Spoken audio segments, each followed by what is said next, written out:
Hello learners, welcome to NIOS Studio. Today we are going to study our next lesson, which is learning for our secondary course. I am Alankriti Sharma, Academic Officer Psychology at NIOS. So today we will be going to study a lot of interesting experiments which have happened in psychology, and you will learn about the process of learning itself. So since childhood, you might have seen a baby born. That baby is capable of doing certain reflex actions like crying, or maybe looking for the mother, or turning his cheeks, or these kind of reflex actions the child is capable of doing. But how do that child become grows up and ends up doing such complex behaviors like riding a bicycle, studying, reading, and making up new poetry? So how all these new actions that child is learning and evolving to know about, today we are going to study about these processes and how these complex behaviors in the form of learning humans are developing. So for today's lesson, the objectives will be, so after studying this lesson, you will be able to firstly explain the process of learning and its definition. Secondly, describe the nature of classical and operant types of conditioning. Thirdly, explain learning by observation. And fourthly, differentiate between concept learning, skill learning, and transfer of learning. So when we talk of today's objectives, we will be looking into how the process of learning is happening and what do we call learning. So when do we say that learning is happening, and what the basic psychological process consists of. Then we are going to study about what are the types of learning that happen and how the process of learning itself happens. So if we are saying that okay, learning is happening, so what are the ways in which the learning is happening? Then we come on to how through observation in the environment, how through that simple process of looking at another person or looking at a role model or a model in the environment, how learning is getting impacted. And fourthly, there are different types of learning. For example, if we want to say that a concept is learned, a skill is learned, so how these types of learning are different from each other. So beginning in the first lesson of this course, we talked about different things, like we talked about the scope of psychology, we talked about the fields. But one important thing I mentioned in that lecture also was that there are certain basic psychological processes which psychologists aim to study. So these processes impact the behavior of the individual. So when we talk of the definition of psychology, we talked of it is a systematic study of experiences and human behavior. So when we talk of this behavior, how this behavior is being learned or how this behavior is getting impacted. So there are certain basic psychological processes that are involved in these behaviors. So one of the key important factor is learning. We talked of several like sensation, like perception, like memory, but one important term was learning. So today we are going to talk about learning and how this learning impacts our behavior. So I am showing you certain pictures. You have to guess which of the picture is showing learning. So according to you, in the first picture, a person is driving the car. Is it according to you learning some or the other form of learning? In the second one, there are a group of people who are dancing. So is it according to you learning? In the third picture, we can see a person practicing some yoga asanas. So do you call learning? Do you call this as learning? So, and in the fourth one, a person is attempting a test which is taking place. So I had shown you these 4 pictures. What in your understanding of a common person, right now you haven't learned anything about the process of learning, so you can take a calculated guess like what all in the 4 pictures, what all the processes you will consider as learning. So I assume you have thought of your answer. So let me tell you that all the 4 processes will come into the process of learning. So some or the other form of learning is happening. So let us begin by defining the term, and why I am saying all these 4 things or behaviors which are happening, they have some or the other form of learning in them. So learning, we say, learning can be defined as a relatively durable change in behavior due to experience. So one key important factor here is it is a relatively durable change. So whatever change in your behavior that is happening, it has to be stable. So it has to sustain for some time period. And when we talk of learning, the behavior could be observable also, and it could be inferred also. So when we talk of the behavior could be observable, like if you were practicing of learning a guitar, or if you were trying to learn how to ride a bicycle, so at the end or after few weeks you start to ride the bicycle in a very good manner. So you don't fall down and you are pedaling it well, you are able to navigate through the traffic. So now I can say that this is an observable behavior. So I can tell you that learning has happened because I can see the behavior happening. It can be inferred also.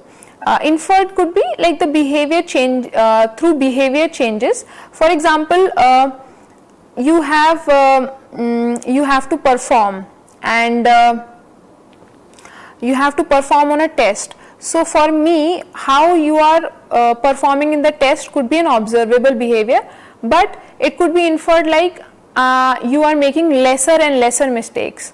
So in that case, this could be inferred, like from your reduction of mistakes and from your understanding of the concepts, I can infer that some form of learning has happened.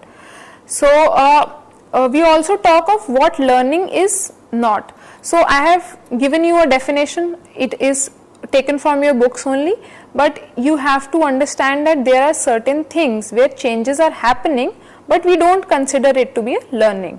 So what are those changes? So any change in behavior in the absence of practice or experience, it does not qualify as learning.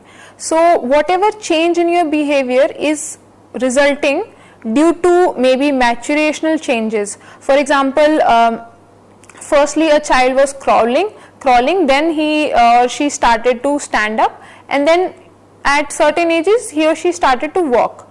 So this we cannot call as learning. From the psychological point of view, we won't call this as learning because this is a maturational change which is happening. So this is not because of any experience, but this is a common developmental change which is happening in the child. Secondly, we don't consider changes due to any illness or any drug induced changes. So for example, there may be certain drugs after which you might feel very sleepy. So it is a change in behavior which is happening. But do we say that you have learned this behavior? No, because it has happened because there is some illness or there is some medicine which you are taking, and it is the effect of that which is resulting in your behavior. So to qualify as learning, a change in behavior must be relatively enduring, as well as it has to happen as a result of practice and experience. So now I hope you are clear with the term learning and what its definition consists of. Now we have talked of what learning is all about from the psychological point of view, what we consider learning to be. Now we talk of how do we learn. If we are saying that in psychology a process is happening, so how of learning now we are going to understand. So what are the processes through which learning is happening? So here you will be given certain new terms and I will be explaining all these terms each. You don't have to worry, you just have to listen right now. And firstly, the term is classical conditioning. So it is through, it can happen, learning can happen through classical conditioning, it can happen through operant conditioning, it can happen through observational learning, as I have told you in the beginning of the class, it can happen through verbal learning, it can happen through concept learning, or it can be skill learning. So these are all the processes or all the ways in which learning can happen. So let us begin with understanding what is classical conditioning. So when I studied psychology, this was my first introduction to this term. I didn't know what classical conditioning meant before studying this. So I hope you also are on the same page. So when we talk of classical conditioning, it is a term that was given by Pavlov, and it is also known as Pavlovian conditioning. Pavlov was a Russian physicist who tried to study what is the response and stimulus interaction in dogs particularly, and he conducted an experiment. He conducted an experiment in which he employed dogs basically, and he wanted to see what is the response of a dog when he sees food. So in that process he conducted numerous experiments and he came up with certain findings. So whatever he was trying to study initially, they were a little different from what he thought of studying. So let me explain you the experiment. So what happened in the experiment? He had an instrument and he latched the dog, and he wanted to measure their salivary response. So whenever dogs you give food to dog, you see that it's a natural innate response in dogs which happen, they tend to salivate. So similarly, what he did in few trials is in that case he rang a bell before presenting the food to the dog. So initially what was happening was the dog was salivating to the food, because it is an innate tendency of a dog to salivate, to give a response, that is salivation, to the food.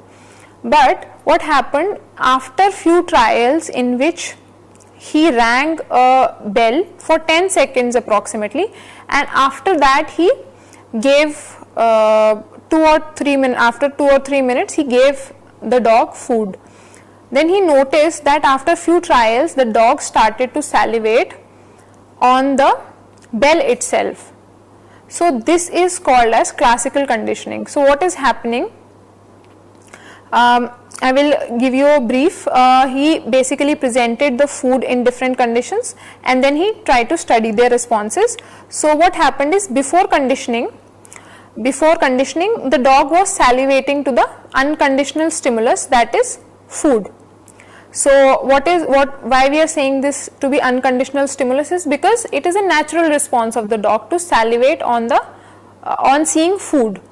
So this was happening before conditioning. Before conditioning, the dog was shown the food, he would salivate to seeing food, but he would not salivate on when the bell was rang. So this was happening before conditioning. What happened during conditioning was, when the bell was repeatedly paired, so the bell was rang, then food was given, bell was rang, then food was given. So after few trials the dog learned that the ringing of bell means that there will be food, and then he started to salivate even when the bell was rang. So after conditioning, what happened is, when the bell was rang, the dog started to salivate. So here we have seen that initially the bell was a neutral stimulus. So there was no salivation which was happening in this case, but after repeated pairing, which we called as conditioning, so repeated pairing, conditioning, what happened, that the dog learned that ringing of bell means that there will be food, so that the two stimuluses were getting paired. In the language of psychology, we say that a condition has happened when a neutral stimulus is also able to generate a response. So the response is same, initially the dog was salivating, now also the dog is salivating, but the stimulus has changed. Initially the dog was salivating on the sight of seeing the food, so the stimulus was food, but repeatedly pairing it with the bell, the dog learned that the bell is also associated with food, so the response came on to salivation. Salivation, but the stimulus also changed. So this stimulus, which gets after getting paired, is also able to generate a response. We called this as a conditioned stimulus. Conditioned stimulus, this is CS. The food, we say it is an unconditioned stimulus, because the person will be naturally responding to the food. The dog is naturally responding to the food by salivating. So this is a unconditioned stimulus, and in both the cases, unconditioned response as well as the conditioned response is salivation. So these are the few terms which you might be knowing, so which you might be not understanding, but for clarity purpose you should understand what is a UCS, that is unconditioned stimulus, what is a UCR, unconditional response, what is a conditioned response, and what is a conditioned stimulus. So there are other key terms also which through this experiment you can understand. One is acquisition. Acquisition is basically when the CS is elicits CR. So when the process where the bell started to elicit a response, that is when the bell made the dog salivate. So this was the acquisition phase. The dog was starting to acquire this understanding that the bell is going to lead to food. The second term is extinction. So after repeated trials, so when the food was not being brought after the bell was rang, the dog learned that the bell is no longer associated with food. So when you continuously ring a bell but don't bring the food, the dog also learns that when to stop to salivating to the bell. So this is through what extinction, this is what extinction means. And then there is a third term which is spontaneous recovery, which states that the conditioned response may appear after CS in a few trials. So there are chances that after some trials the dog salivates even after there is no food. So after few trials it can happen that after the dog has stopped salivating to the bell, it might again start salivating to the bell. So this is CR may appear after CS in the few trials. So we will be learning more about learning and types after short break.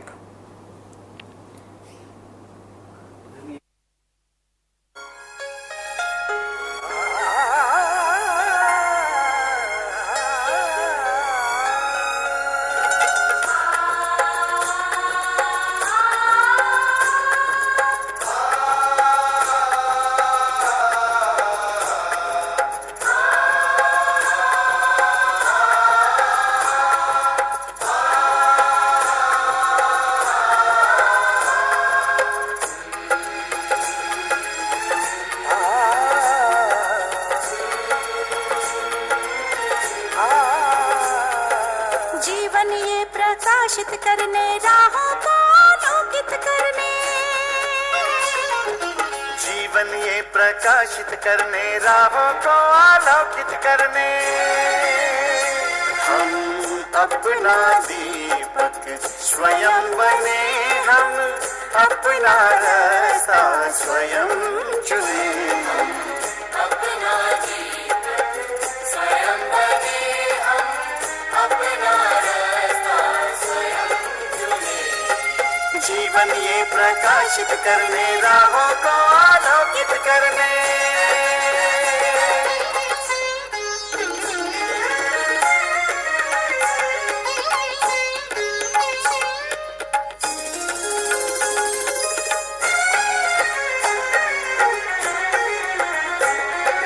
धन साधन समय की सीमा से विद्यालय जो मुक्त हो, धन साधन समय की सीमा से विद्यालय जो मुक्त हो। कभी पढ़े हम कहीं पढ़े, वे विषय की लोच से युक्त हो। कभी पढ़े हम कहीं पढ़े, वे विषय की लोच से युक्त हो। मित्रों हम उठे और जागे, मंजिल आने की ध्वनि सुने हम, अपना दीपक स्वयं बने हम, अपना रास्ता स्वयं चुने। जीवन ये प्रकाशित करने, राहों को आलोकित करने।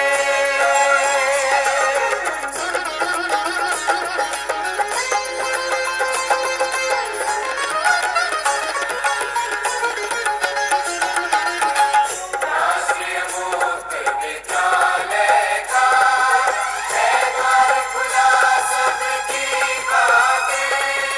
शिक्षा परीक्षा का अवसर एक बार ही क्यों मिलता फिर। शिक्षा परीक्षा का अवसर एक बार ही क्यों मिलता फिर दुनिया में इसके केंद्र बात। कोई मन चाहा केंद्र चुने हम, अपना दीपक स्वयं बने हम, अपना रास्ता स्वयं चुने। कोई मन चाहा केंद्र चुने स्वयं बने हम।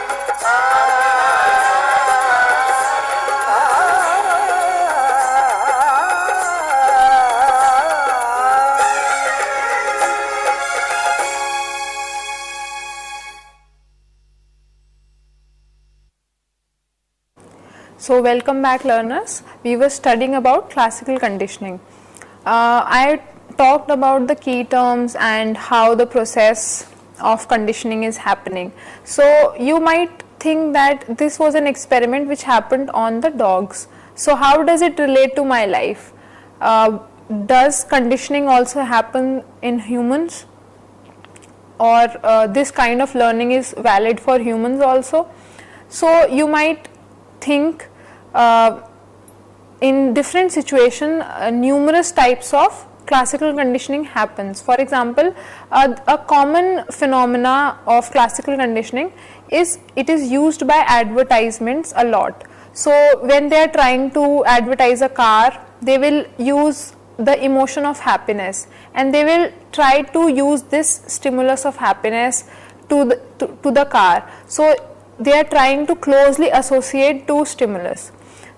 In the classical conditioning process, two stimuluses are tried to paired. So we try to pair the two stimulus so that your response happen to one of the neutral stimulus also. So here also in common life things also, like you might be scared of a person. You might be scared of a person who is having a white beard. So you might be scared of other things as well. So when it is paired with another stimulus, you get scared of that stimulus as well. So this is what happens in classical conditioning, and it is there are in various cases like phobias and you develop irrational fears, this classical conditioning plays a key role. So next we talk of operant conditioning. So operant conditioning is basically it can also be said that it is learning through rewards and punishment. So it has been studied by B.F. Skinner, and he used an experimental chamber which is called as the Skinner box, and he used this to study the learning processes in rat. So I am going to show you what the Skinner box looked like. But operant conditioning is also known as instrumental conditioning, and here we are basically learning through rewards as well as through punishment. So if any behavior is being rewarded, then that behavior will be repeated, and if any behavior is punished, then that behavior will be it will be reduced, or the frequency of that behavior will be reduced. So in experimental terms, this was shown by Skinner, and it is a very common form of learning which you can see in children very commonly. So if you tend to reward them, their behavior towards that particular behavior tends to increase. So if you have any nieces or nephews, you can commonly see these kind of learning happening. So let's see what a Skinner chamber looks like. So this is a Skinner chamber, and what he did was he placed a rat in that Skinner chamber, and he left that rat, and there is a lever which, after pressing of which, food pellet drops. So whenever that lever is pressed, the rat receives a piece of food. So after repeated trials, he noticed that the rat learned to respond by pressing the lever as that rat was placed in that box. So initially what happened was, in the initial phases, the rat took time, so that the rat explored and he roamed around, but after a few trials, as the rat was placed in that box, because he has learned that this lever pressing activity is going to lead to a reward, which is food in this case. So this kind of learning happened. So in this, why do we say this as instrumental learning also? It is because the behavior is instrumental in bringing about a reward. So why we call it as operant conditioning also is because the individual is operating on the environment. So the individual is exploring in the environment and seeing what behaviors are leading to reinforcement, or what behaviors are leading to punishment. So the behaviors which are reinforced, we call this as reinforcement, which we are going to learn in next few slides. So what behaviors are reinforced and what behaviors are punished? So the reinforced behaviors tend to be repeated, and the punished behaviors their frequency tends to reduce. So let us see what reinforcement means. As I explained you, that reinforcement is any operation or action that increases the rate of response. So any kind of object or stimuli which is increasing the frequency of the response tend to be a reinforcement. In the experiment I have shown you, the rat is responded by pressing the lever and obtained the food. So what according to you will be a reinforcement in this case? So in this case the reinforcement would be food pellet, and there are multiple reinforcements for any particular event. It could be food, it could be sexual pleasure, it could be money, it could be recognition, it could be praise. So these are all which acts as reinforcement for anybody. It depends on individual to individual whether you have that need for different things. So accordingly different objects can act as reinforcement. So this is a table, and some people get confused between what is negative reinforcement and what is positive punishment. So this is a chart by looking at which you can easily understand whether it is a reinforcement or it is punishment. So in case of reinforcement, when we talk of reinforcement, you always have to remember that the behavior is going to increase. Whatever the behavior will be, it is going to be increased. So the frequency of that behavior, we are trying to increase the frequency of that behavior. So in case of positive reinforcement, what happens is we are giving something we are giving something desirable, we are giving something which the person wants in order to increase or maintain the behavior. In case of negative reinforcement, we are removing something which the person doesn't like. The aim is still to maintain or increase the behavior. So an example could be like when we take medicine. So taking of the medicine could be understood as a behavior, and what is leading us to take the behavior, leading us to take the medicine, it is that we don't want the headache to keep on occurring. So we are removing this stimulus, aversive stimulus, which we don't like. So similarly in punishment what happens is we tend to decrease the behavior. So our aim is so that the behavior should not happen, or it should happen in a decreased frequency.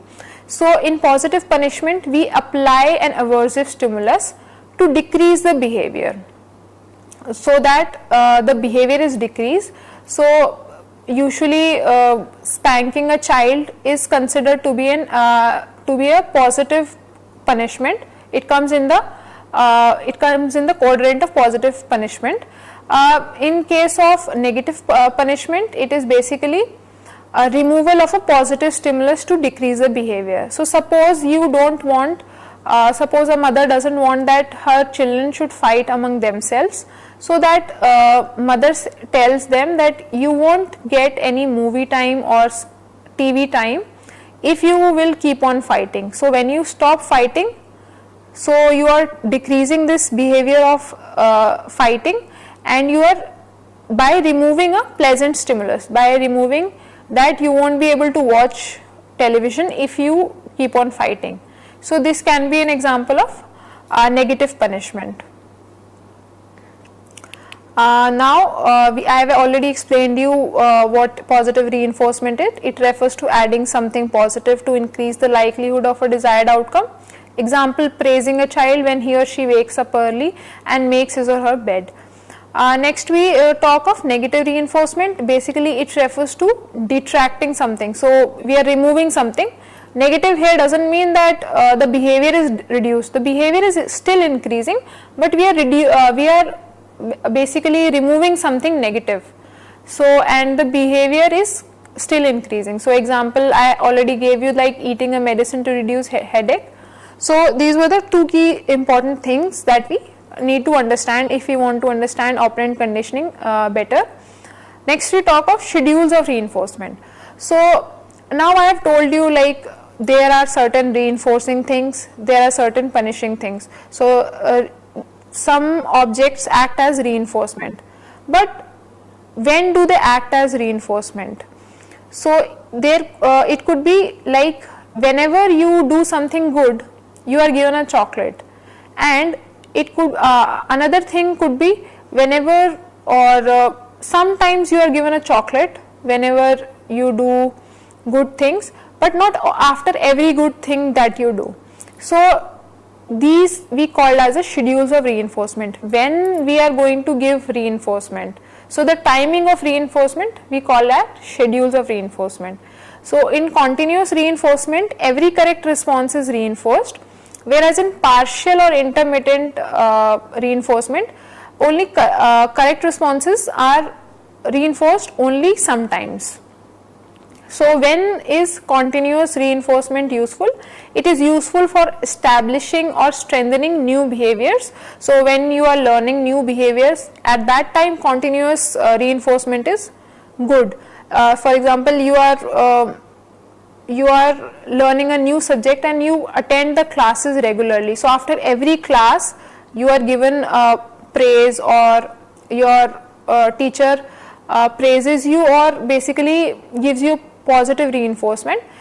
But when you have to maintain an activity from extinction, so for you have to maintain it for longer period of time, it is partial reinforcement is useful when you have to maintain the acquired behavior. So if you have learned a new thing and you have to maintain it, like you have to keep it, you have to keep doing it, in that case partial or intermittent reinforcements work better. So this was all about the operant conditioning and what all it consists of. Next we talk of observational learning. So observational learning is a very common phenomena. You might also have learned things by observing others. So it is basically acquiring new skills by observing the behaviors of others, and it happens on the basis of what you see in the role model. It depends on the existence of the appropriate model in one's environment, and people also model their behavior on models shown in television, social media, apart from real life. So your model could be anywhere in your environment. It may be from social media, it can be from television, what you see on television, or it can be in your real life also. So a very famous experiment on observational learning has happened, and it is by Bandura. It is known as the Bobo doll experiment. So I will be showing you a small clip of that experiment, and after that we will discuss more about observational learning.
So this was a clip from Bandura's Bobo doll experiment.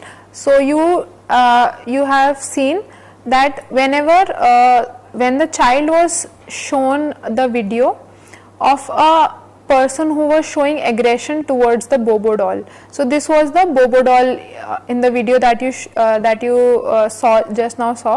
So in that case, the child also started to behave aggressively towards the Bobo doll. there was no need to show aggression towards the Bobo doll, but just because the child saw that happening in the video, so the child also modeled the aggressive behavior. So observation learning is a key part, plays a key part, and it is very evident when you see children and how do they learn aggressive behaviors. So observation learning plays a key role, and especially in cases where a role model is available in the environment, and these behaviors that the child learned through observation, they also tend to they happen in environments which basically are conducive to showing that behavior. So here you saw that the child started to behave aggressively, and the girl also started to push the Bobo doll, and just because they saw that happening in a video. So next we talk of verbal learning. So verbal learning was it consists of the language, all sort of language that we learn. So the process of learning language is called as verbal learning. So when you learn a foreign language, you tend to use pairs of words. So for example, if you are learning a foreign language or a language which is different from your mother tongue, you tend to associate those words with the words that you already know. Then psychologists tend to study how various procedures like serial learning and then paired associates learning are used. So how you are learning languages from others, you are using words from other languages in order to learn new words. So this is what verbal learning consists of. Next we talk of concept learning. So concept learning is basically learning to classify objects into different categories. A concept basically involves a variety of objects that are clubbed together, and concepts, they help us in communication, and they are used to perform different activities. So concept learning is a very important thing. It is basically how you learn to name or categorize objects into different categories. So an example could be there are certain photos that I am showing you. So how these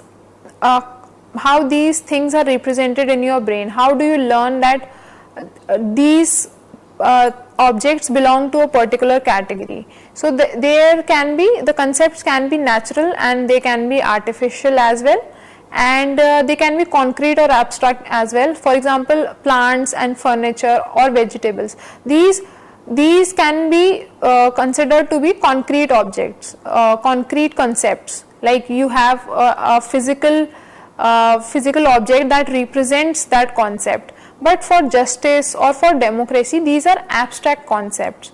So these are abstract concepts, and they cannot be represented in the physical object terms, but these are ideas, and we have certain abstract ideas in order to understand these concepts. So next we talk of skill learning. So skills are very important for our survival. I have shown certain pictures, like one is doing pottery, next is carpentry, and then the third one is a gymnast that is performing. So all these three are different skills. There are numerous other as well, for example driving, riding a horse, or playing a sport. All these are different skills, and how these skills are learned. These skills are learned, and how we become automatic after we have learned a particular skill. So once the skill is acquired, one may overlearn it and it may become automatic, and one is able to perform it with ease and comfort. As a result, people perform tasks spontaneously and can perform more than one task at a time. So when you have practiced that skill over few trials, or you have practices over time, then you can perform it with ease. So this is what we call as skill learning.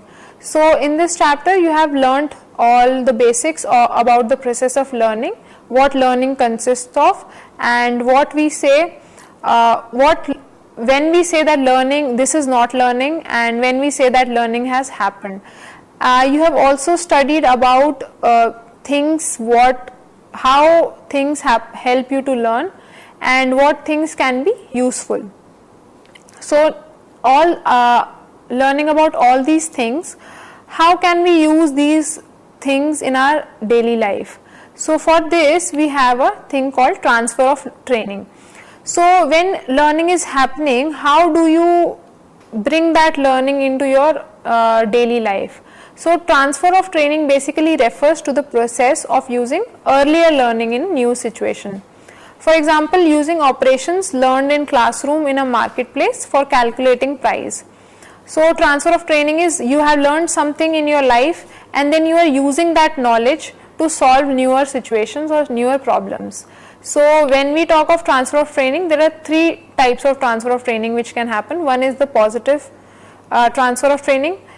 In this case, the first learning helps the second learning, and in the negative way, in the negative transfer of training, the first learning is interfering with the second learning. So when you have learned something earlier, it is not letting you to learn newer things, or it is interfering you to solve newer problems. Then we have zero transfer of training. It means that your initial learning is not helping you, or it is neither interfering with the second learning. So this was all from the chapter of learning. So we have covered all the basics of learning and how learning can help you in solving newer problems and dealing with newer situations.